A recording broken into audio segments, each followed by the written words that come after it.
સર્વપ્રથમ આપણે અહીંયા માતાજી આજુ હોય તો આપણે ખોડિયારની હે બોલાવશું. ખોડિયાર માતાજી અહીં દર વર્ષની જેમ હું રાજુભાઈ ને અમે જૂના મિત્ર છીએ અને ખૂબ જ સારું કામ કરે છે અને તેની સાથે હું જોયેલો છું. કંઈક એવું હોય તો હું તેમના પરિવાર સાથે હોય છું અને બહુ સારા કામ બધાને ગરીબોને રેશન કાર્ડમાં કાંઈ જરૂર પડે તો રાજુભાઈ હોય છે. પછી કોઈ દવાખાનાને કામ હોય તો ઊભા હોય છે. પછી આવા ગરબીમાં કોઈ પણ નાના માણસોને કોઈ પણ હોય તો તેઓ હોય છે તો તેઓની આપણે તાલીઓથી રાજુભાઈ સવેરાને વધાવી દઈશું આજે. હવે આટાભાઈ ગોહિલ કે જેઓને માતાજી હાજરા જો હતું કે જેઓ મારી સાતમી પેઢીના હું એમનો વારસ થયો છું. આટાભાઈ ગોહિલ હતા કે તેમાં ખોડિયારમાં તેઓને હાજરા જ હતા કે અમારામાં અમે બ્રત છીએ તેનો અમે વારસદાર છીએ. તો અમારી સાથે પણ માતાજી છે અને આપને પણ રક્ષા કરે ખોડિયારમાં અને આપણા પરિવારનું પણ સારું થાય અને જગતનું કલ્યાણ કરે એમાં ખોડિયાર. તો મને પણ બબે વાર જો બચાવ્યો હોય તો ખોડિયાર માતાજી બચાવ્યો છે અને આજે હું આપની સમજ છું કે માતાજી હોય તો આપણને કોઈ મારવાવાળું જન્મ નથી. એટલે માતાજીને 5 દીવા કરવાના, ક્યાંય જવાની જરૂર નથી અને 5 દીવાને શીખવાની માનતા રાખો એટલે બધું તમારે આવી ગઈ છે. હવે હું મારી 7 પેઢીના નામ બોલીશ. મારું નામ ઇન્દુભાઈ ઇન્દ્ર વિજયસિંહ. ઇન્દ્ર વિજયસિંહ રણવીરસિંહ, રણવીરસિંહ જાદુભા રામસિંહજી, અથડાસિંહ વિજયસિંહજી અને વિજયસિંહજી આટાભાઈ મારી 7મી પેઢી. હવે હું આટાભાઈનો આપણે એક પ્રસંગ કહું કે ખોડિયારમાં આટાભાઈ નિરંબર પહેલા તમારા ભાવનગરમાં બિરાજમાન હતા. માતાજી રુદ્ર માતાનું સ્વરૂપ લઈને તેમની પાસે આવે છે રાતે એટલે આટાભાઈ જાગી જાય છે અને તે માતાજી હશે તે આવી કેમ છે એમ ખબર ન પડે એટલે પૂછે છે કે માજી અહીંયા કેવી ને પેલેસમાં. એટલે માતાજી કે મને ન હોય છે એટલે આમ સામું જોવા મળે છે. એટલે માતાજી કહે છે કે આ જે 1875 ગોળીઓને કરાવવાની ફોડ્યા છે એમ કે. એટલે એ થાય એટલે સીધા આટાભાઈ એમના પદમાં ભરી જાય છે અને ત્યારે માતાજી એમ કહે છે કે હું આજે તો આવવાનું કારણ છું તો કે મને ભૂખ લાગી છે, મારે જમવું છે કે મને ભૂખ લાગી તો કે રાજાપા તો કે શું જમવાનું માટે તો કે મને લાભથી ને બધું તો મને આપે જ છે પણ હું આજે આપણે નિલંબર પેલેસમાં મારે જમવાનું છે. એટલે આટાભાઈ બધાને બોલાવે છે રાણીઓને બધાને અને કહે છે આપણે સોનાના થાળમાં માતાજીની લાભથી આપણે કરવાની છે. એટલે બધું થાય છે. એટલે આટાભાઈને માતાજી પ્રવાસ કરે છે મોટી ઉંમરના હોય છે. એટલે કિરતભાઈ એટલે અમારા દીકરાના હોય છે એને શંકા જાય છે કે આ માતાજી કેવી રીતના હોય એમ કોઈ એમાં આવા સ્વરૂપે. એટલે માતાજી કહે છે કે જો માથે ભેળીઓ નાખી દે અને પછી આટાભાઈ પોતાના પૈણીમાં આવે છે અને કહે છે કે જે જોવે એટલે માતાજીનું રૂપ દેખાડે નાકમાં નથી બધું અને માતાજી જો લાગે તો જ તેને હું આવી છું એમ. એટલે માતાજી જો ખોલે એટલે માતાજી દેખાય છે બધા લાગે છે અને માતાજીને લાભથી આંધા મૂકીને જમાડવામાં આવે છે અને માતાજી રાજી થઈને અમને બધાને રાજી રાખે છે, આપણે પણ રાજી રાખે એવી છે. આ એક પ્રસંગ હતો અને અમે રાખણ સાથે તેમના ભાઈ જ છીએ અને 7મી પેઢીએ સીધા વાર જાય તો હું કે મને કેન્સરમાં 2 વાર મારી જીત પણ બબે વાર કાપી નાખી છે. અને માતાજી હોય એટલે આપણને કોઈ મારવા વાળું છે નહીં અને તમને કોઈ કાંઈ ખાવા નહીં દે. એવું માતાજીનું કરે. અને કોઈ પણ હોય અને આ માતાજી આજુ છે અને સાચા દિલથી જો આપણે ખાઈ તો આપણને કોઈ મારી નથી શકતું. મને મંડળવા કે ટેન્શન હું જેવું નથી. કોઈ આપણને મારવા નથી. હવે હું રાજુભાઈને વિનંતી કરીશ કે એવા ભગીરથ કાર્ય કરે છે અને મોટું આયોજન કરીએ ભાવોને જમાય આટલાથી અને બધાનો સાથ સહકાર હોય તો રાજુભાઈને વિનંતી કરીશ કે તેઓ આપણને બે શબ્દ કહેશે અને તેઓની સાથે આપણે બધા રહેવાનું છે. હું ગમે એ હોય પણ રાજુભાઈને આપણે પૂછી કે રાજુભાઈ કે આપણે શું કરશું એમ કે સારા કાર્ય માટે આપણે એની સલાહ લેવી પડે. એવો માણસ છે કે સારા કાર્યમાં આપણે એને પૂછવું પડે. બાકી ભલે આપણને પૂછે આપણે એને પૂછવું. હું રાજુભાઈને વિનંતી કરીશ બે શબ્દ. પહેલા તો બધાને આવડો મોટો ચાચર ચોક છે અને માતાજીના સાનિધ્યમાં જે બધા ભેગા થયા છે. એક વાત તો 100% કે ખોડિયાર કહેવાય પણ જલારામ ચોકની એ મને આજે સામે દેખાય છે.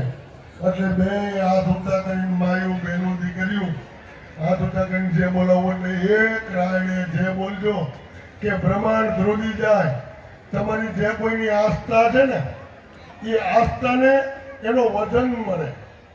ક્યાંય પણ કાંઈ પણ ભક્તિ કરવાની વાત આવે ને તમે કોઈ દી રોજ નોખી જગ્યાએ જઈને ભક્તિ કરશો ને તો એ ભક્તિ તમને ઉગશે નહીં. ઘરમાં મા બાપ પેલો ઓટલો મા બાપ, પછી મા બાપનો રોટલો વિચારવાનો, પછી આપણે ખાવું. એને રાજી કરશો ને એટલે ઉમરાવાળી રાજી તો ઉપરવાળી રાજી. ઉમરાવાળી રાજી નહીં હોય ને તો ઉપરવાળી રાજી કોઈ દી નહીં થાય. અત્યારના સમયમાં ઘણા માણસોમાં હું એવું જોઉં છું દીકરાનું ઘર બન્યું છે અહીંયા જાય ને તો અહીંયા અમારા 13 તારી નાખીએ એના કોઈ ગઈઢા નથી. સાંભળજો, 13 તારીના ગઈઢા કોઈ નથી. જે એ સુવર્ણ વર્ણમાંથી છે. એટલે ખાસ કરીને ધ્યાન રાખજો. મા બાપની સેવા છે ને એનાથી અમૂલ્ય કોઈ નથી. મા બાપનો આશીર્વાદ મળશે તો માતાજીનો આશીર્વાદ મળી ગયો. સમજી ગયો. માતાજીનો આશીર્વાદ મેળવવા માટે થઈને હું તો ઘણી વાર માતાજીને એવું કહું છું ધોપેલીઓ ફેરવું ને એટલે ઘણાને એમ થતું હોય કે રાજુભાઈ તો ધોપેલીઓ ફેરવી લે એટલે એને તો માતાજી બધું દેતા છે. પણ દે બધું તમારા ભાગનું દુઃખ હોત દે છે. તમે ટાણું થાય એટલે તમને એમ થાય કે 9:30 થાય એટલે ગરબી ચાલુ થઈ ગઈ એ ચાલો જાય. પણ એ 9:30 ગરબી ચાલુ કરવા સારુંથી સવારના 9 વાગ્યાથી મહેનત ચાલુ હોય કે સાંજે 9:30 આજ માતાજીનો ઇંડોરો છે તો આપણે કેવી રીતનું આયોજન કરશું, કેમ કરશું, શું કરશું. માણસો આવશે, નાના ભૂલકાઓને લઈને આવશે તો એના માટે આપણે શું વ્યવસ્થા કરીશું. વેલ એન્ડ બેસ્ટ વ્યવસ્થા કરવા માટે અમારા કાર્યકર મંડળની અંદર 35 થી 40 દીકરાઓ છે. બધા દિને રાત કામ કરતા હોય છે. અને ઘણીવાર તમારી પબ્લિકમાંથી જોવા આવેલા માણસો જ્યારે અમારા કાર્યકરનું કોઈનું અપમાન કરે ને તો અમને ઘણીવાર દુઃખ થાય છે કે ક્યાંક અમારા કામમાં ક્યાંક ખોટ છે કે આવનાર માણસોને અમે સંતોષ નથી આપ્યા. પણ તોય છતાં અમે અમારા મનને વારી લઈ કે આવનાર માણસે માતાજી પાસે કંઈક માંગ્યું છે અને એને મળી ગયું છે તો એ તો એને સંતોષ છે. કાંઈ વાંધો નહીં, અમને સંતોષ, અમે એને ન આપી દીધું કાંઈ નહીં. માતાજી પાસે જે માગણી લઈને આવ્યા છે એનો સંતોષ એને છે. એ મારા માટે મોટી વાત છે. અને દર ખેલી કહેતો આવું છું કે ગરબીનું ચાચર ચોક છે ને એ હંમેશને માટે મા બેન દીકરી માટે પ્રચલિત છે. હું કહું જ છું કે ગરબીની બાળા હોય એને કોઈ પણ મારા સામે ગમે એવો નજર ન હોય પણ આવે એટલે એને મા બેન દીકરી તરીકે જોઈ એનો એવો વિચાર પ્રગટ કરશે. તો એ વિચાર ડિસ્કો દાંડિયાની અંદર નથી. ડિસ્કો દાંડિયાની અંદર આપણે જાય કે આપણી બેન દીકરી જાય એટલે એને માણસો જોવે ને તો એ તો કાં તો એમ કે આ બાઈ રમે છે કે આ છોકરી આવું રમે છે.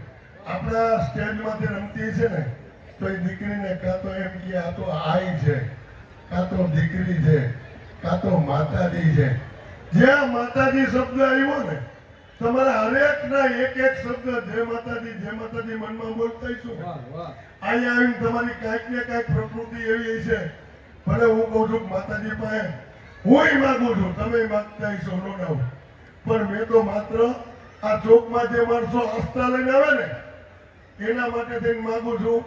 મારા ઘર માટે મેં કોઈ દી માગ્યું નથી, અને માગીશ ને તો તમારું સુખ અને તમારા સુખમાં મારું સુખ છે. 5 પછી મને આવીને એમ કહે ને કે રાજુભાઈ આજ બપોરે એક બેન આવ્યા, 18 વર્ષે જેની આ દીકરાનો જન્મ થયો છે. એ કે 18 વર્ષની અંદર આ યુગની અંદર 50 જાતના દવાખાના છે, 50 જાતના ઈલાજ છે. બધા ઈલાજથી જેથી હાથ ધોઈ નાખ્યા ને તેથી કે રાજુભાઈ આ ગરબી અમે તો વાત સાંભળી હતી માતાજીની ને અમે માનતા કરી છે. આ અમારી આ દીકરો છે.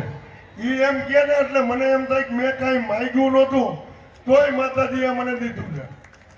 અને આવી જ રીતે આ ચોકની અંદર માણસોના કામ થતા રહીએ.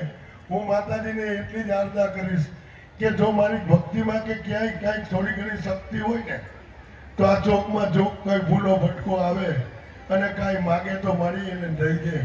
2 હાથે નહીં તું તો 1000 હાથ વાળી જો, તારે હાથ લાંબો કરવાની જરૂર નથી.